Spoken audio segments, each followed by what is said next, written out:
இப்போ நிறைய ஆப்ஷன்ஸ் இருக்குல்ல, யாகம் பண்ணலாம், அன்னதானம் பண்ணலாம், சரிங்களா, 100 பேருக்கு புடவை எடுத்து கொடுக்கலாம், நீங்கள் ஒரு கோவில் கும்பாபிஷேகத்துக்கு பணம் கொடுக்கலாம். இந்த மாதிரி நீங்கள் பண்ண உங்கள் பாவத்துக்கு ஈக்குவலைஸ் பண்ணிடலாம்லாம்.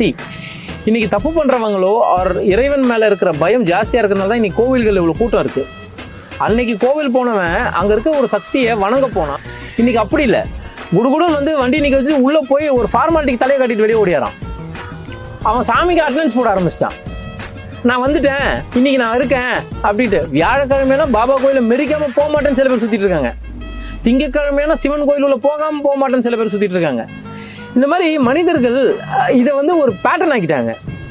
அங்கே இருக்கிற இறைவனை உணரல, அங்கே இருக்கிற சக்தியை உணரல, எதுவுமே இல்லை. ஆனால் நான் இப்படி போனால் நல்லா இருப்பேன் அப்படின்ட்டு. ஆனால் நீ என்னதான் குற்ற உணர்ச்சியில் இருக்கியோ இல்லையோ, உனக்கு என்னதான் பயம் இருக்கோ இல்லையோ, நீ செய்கிற செயலை ஒருத்தன் பார்த்துட்டு இருக்கான். நீ கோயிலுக்கு போனாலும் சரி போகலனாலும் சரி, நீ என்ன பண்ணாலும் சரி பண்ணலனாலும் சரி, ஒருத்தன் வாட்ச் பண்ணிட்டு இருக்கான். கண்டிப்பாக உன் செயலுக்கு பதில் உண்டு.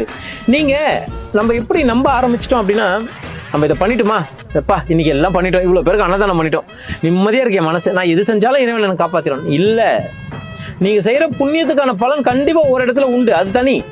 ஆனால் நீங்கள் செய்கிற பாவத்துக்கான தண்டனையும் உங்களுக்கு உண்டு. நீங்கள் செய்கிற செயல் கண்டிப்பாக உண்டு. இந்த குற்ற உணர்ச்சியை மனிதன் உணராததுனால அவன் அதுக்கு மேலே மேலே பண்ண ஆரம்பிச்சிட்டான்.